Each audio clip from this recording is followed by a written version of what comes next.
How do you feed yourself when you're stuck hundreds of feet underground, your hands covered in arsenic dust with no way to heat food or even safely touch your lunch? British miners faced this problem daily. The Cornish Pasty didn't just feed millions of workers, it invented the concept of portable convenience food. This story involves Mexico, mass production battles, and as much legal protection as champagne. Before we get to that, let's understand the problem that needed solving. Pre-pasty Britain. Before the pasty, working people in Britain faced a daily problem that sounds absurd to us now. How do you eat a proper meal when you're stuck down a mine shaft or working in a field miles from home? Most workers survived on cold bread, cheese if they were lucky, maybe some salted meat that had seen better days. The wealthy enjoyed elaborate pies and pastries, but these weren't designed for durability. They were delicate, required cutlery, and wouldn't survive an hour in a working man's pocket. The real challenge was the specific conditions of manual labour. Imagine trying to eat with hands covered in mine dust laced with arsenic, or breaking for lunch in a tunnel so cramped you couldn't stand up. Workers needed something portable that stayed hot for hours and provided complete nutrition for an actual hard day's work. No food in Britain solved all these problems simultaneously. Cornwall became the birthplace of this transformation for specific reasons. The county had been producing tin since the Bronze Age, and Cornwall's mining industry was booming. Mines went deeper than anywhere else in Britain. Tunnels reaching miles underground. The heat was intense, the work brutal, the shifts long. Cornish miners needed serious calories and food that could survive the journey down the shaft and still be edible hours later. But here's what makes this fascinating. Pasties already existed since the 13th century, mentioned in royal accounts and medieval cookbooks. They were wealthy people's food filled with venison and expensive spices. What happened in Cornwall was a class revolution wrapped in pastry. The real genius wasn't just adapting the pasty, it was a culinary design feature so clever it's still misunderstood today. The transformation from aristocratic delicacy to working-class staple happened gradually between the 17th and 18th centuries. The first recorded Cornish Pasty recipe, as we'd recognise it, appeared in 1746, though miners had been perfecting their version for decades. This wasn't invention, this was reinvention, taking something fancy and making it functional. The miners' lunch problem was quite specific and rather grim.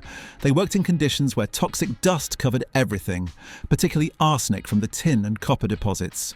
Bringing up food meant it got contaminated. Staying down meant eating with poisoned hands. People died from arsenic poisoning regularly, not from breathing it, but from ingesting it at meal times. The genius of the Cornish pasty design solved this in ways that still impress food scientists today. The D-shape wasn't aesthetic, it was engineering. That distinctive half-moon created the perfect ratio of pastry to filling, ensured even cooking, and made it stackable for transport. The thick, crimped edge running along the curve like a rope of dough became the handle. Miners would hold the pasty by this crimped edge, eat the rest, then throw away the part they'd touched. No arsenic ingestion, no poisoning, just simple brilliance. The pastry was made thick and robust, designed to withstand being carried in pockets for hours. The filling, traditionally meat and vegetables at one end and something sweet at the other, provided a complete meal. The crimping created a seal so tight that the filling stayed hot for up to 8 hours. Leaving home at dawn with a fresh pasty and biting into something still warm at midday was miraculous in an era before thermos flasks. This brilliant design would soon escape Cornwall's mines, travelling to places nobody expected, including halfway across the world. The Cornish pasty revolutionised British food because it solved multiple problems simultaneously in ways no other food had managed. That D-shape distributed heat evenly during baking, prevented filling from leaking out, and created natural structural integrity. You could drop a properly made pasty and it wouldn't burst open. Try that with a medieval pie. The crimped edge is where people get confused. Yes, it was a handle for dirty hands, but it also served as a pressure release valve. As the filling heated and expanded during baking, the crimping allowed just enough air to escape without breaking the seal. This is sophisticated food engineering from people who never use that term. They knew through generations of trial and error that this specific technique worked perfectly. The thick pastry shell functioned as natural insulation, keeping the filling hot for those crucial hours underground. Modern food scientists have studied this and found that the traditional Cornish pasty pastry thickness and crimping pattern create an insulation effect comparable to early vacuum flasks. The miners had basically invented an edible thermos using nothing but flour, fat, and technique. Here's what really mattered. It was a complete meal in one package. Before the pasty, working people ate components separately. The pasty integrated everything: protein from meat, carbohydrates from potato, vegetables, fat, minerals, even dessert if you got the two-course version. This concept didn't exist in British working-class food culture before the Cornish pasty. Once it did, everything else followed. Imagine being that miner in 1850, deep underground when pasty time finally arrived. The ritual was something special. Picture yourself as a Cornish tin miner in the 1850s. You've been underground since before sunrise, working in heat that hits 30 degrees Celsius, hundreds of feet below ground, swinging a pick in spaces so cramped you can barely turn around. The dust coats everything. Gets in your throat, your eyes, under your nails. Arsenic dust that'll kill you if you're careless. Then, around noon, the tribute captain calls time for Croust, the mid-shift meal break. You reach into your bag and pull out the pasty your wife crimped fresh at 5 a.m. It's still warm, you can feel it through the paper. The other men do the same, each pasty slightly different, each with those crimped initials identifying whose is whose. You hold it by the thick, crimped edge, that rope of pastry designed exactly for this moment. Your hands are filthy, black with dust and worse, but it doesn't matter. That's the point. You bite into the opposite end and the steam escapes, carrying the smell of beef, potato, swede, onion. Down here in the dark, that smell is everything. The filling is still hot enough to burn your tongue slightly if you're not careful. The pastry breaks with that satisfying crack, thick enough to hold together, but not so thick it's chewy. The meat and vegetables have been cooking in their own juices for hours, creating a gravy that soaks into the potato. This is your main course, providing the fuel to power through the rest of your shift. Then you reach the end where your wife put a spoonful of jam, or sliced apple with a bit of sugar. The sweet finish, tradition dictated, helped settle the stomach and gave you a boost for the afternoon ahead. When you're done, you throw away the crimped edge you've been holding, the contaminated part, without a second thought. That's what it's designed for.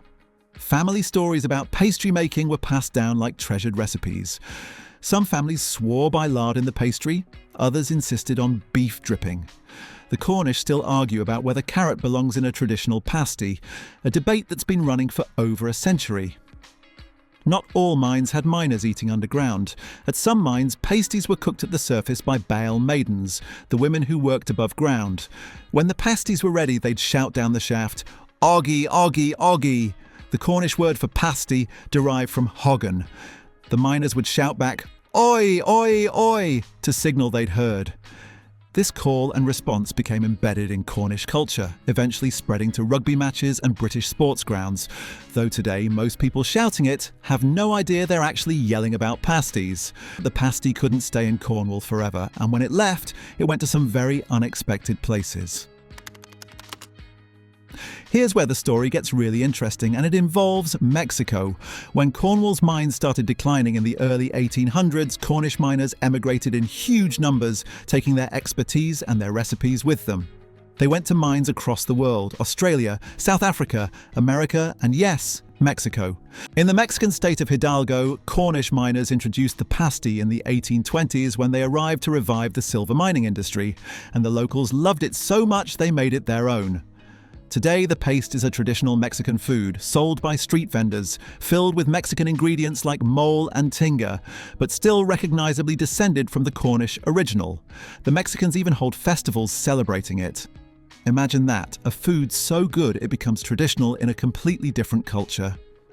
In America, particularly Michigan's Upper Peninsula and the mining towns of Montana, Cornish miners created pasty cultures that survive today. American pasties often got bigger, with different fillings, but that D-shape and crimped edge remained. Finnish and Italian immigrants in these areas adopted the pasty too, creating their own variations. Back in Britain, the pasty's journey beyond Cornwall was equally transformative. As industrialisation spread, so did the pasty. Workers in northern England's coal mines, Wales's slate quarries and the factories of the Midlands discovered this convenient meal. It wasn't instant. The spread took decades, but by the late 1800s, bakeries across industrial Britain were making their versions.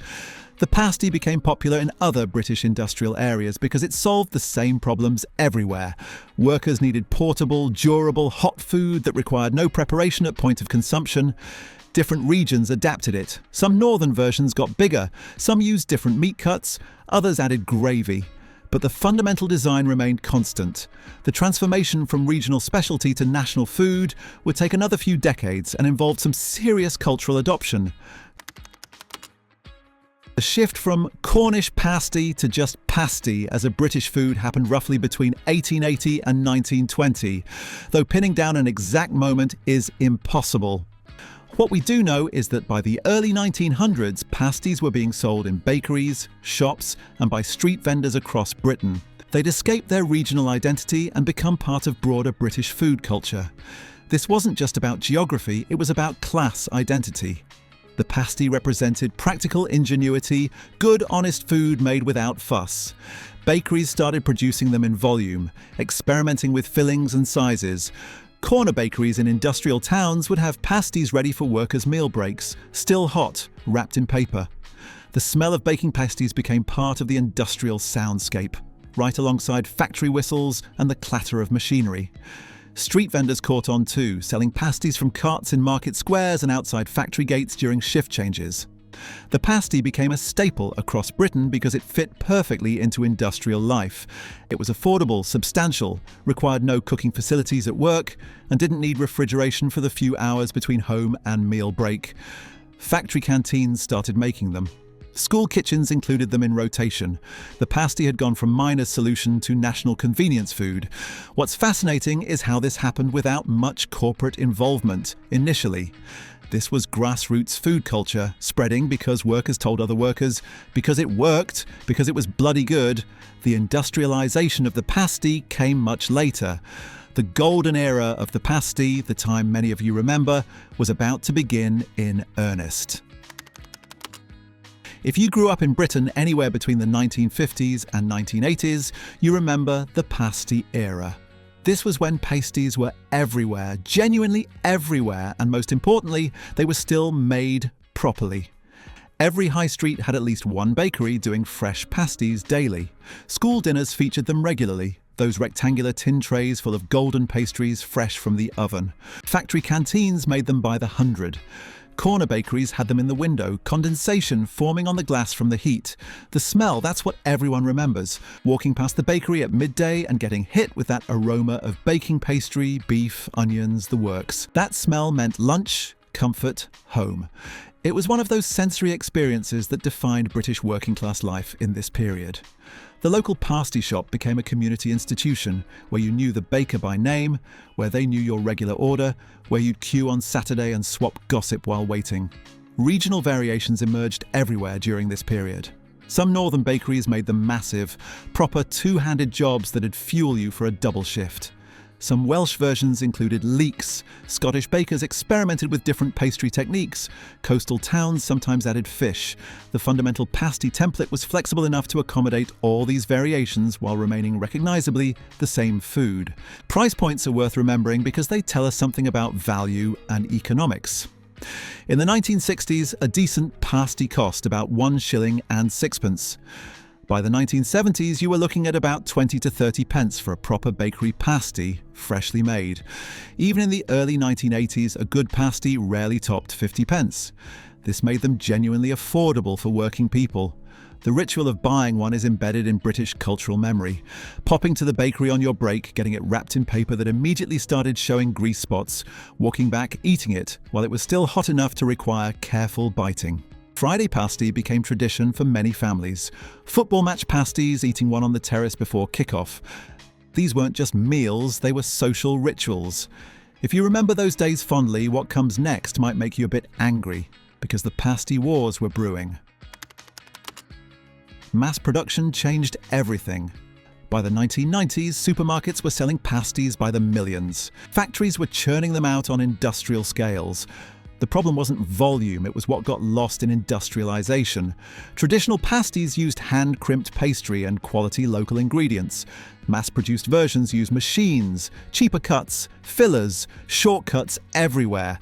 The thick, robust pastry became thin and uniform. The filling became standardized rather than distinct chunks of meat and veg.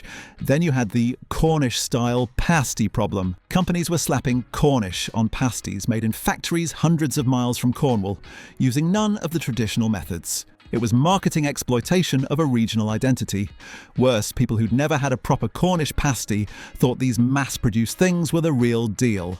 Cornwall fought back, and thank God they did. The campaign for protected geographical indication status took years, but in 2011, they won.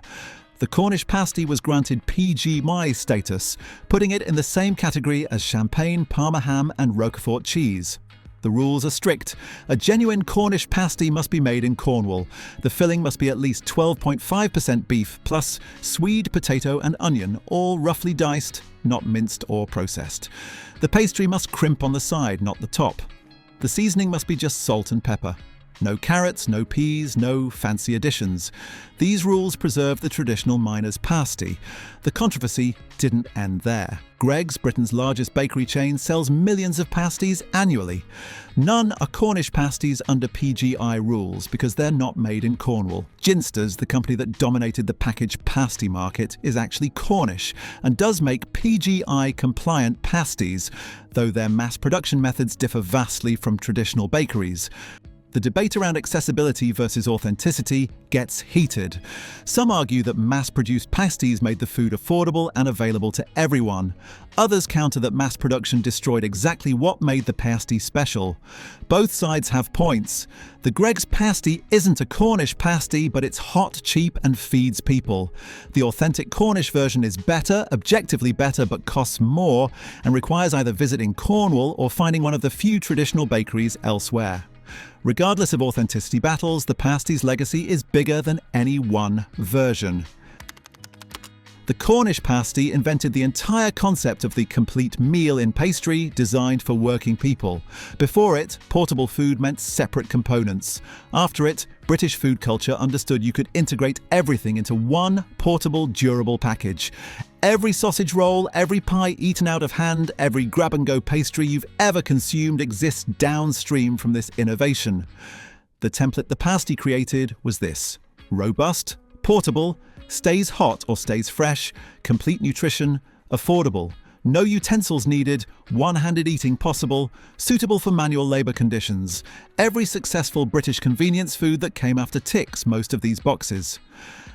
As a cultural symbol, the pasty represents practical ingenuity, the kind that doesn't get celebrated in history books, but transforms daily life profoundly.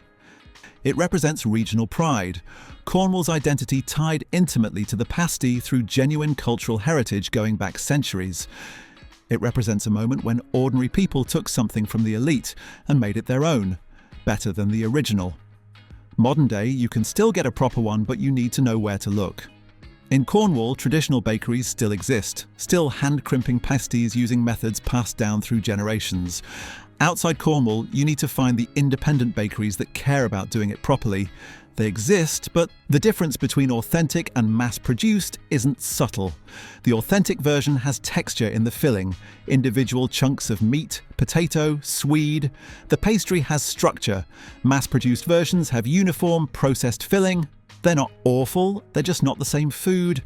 So what's the full circle moment here from those first miners to today's protected status? If this story fascinated you, check out my video on 26 strange British village names that sound fake but are totally real. From miner's lunch to protected national treasure, the Cornish pasty encapsulates something essential about British food culture. We've watched a survival food become a cultural icon, seen it spread across the world, witnessed the battles to preserve its authenticity. This humble food, crimped by hand and designed to survive a journey into darkness, shaped British food in ways we often overlook. Not through restaurants or celebrity chefs, but through solving real problems for real people in ways so effective they became tradition.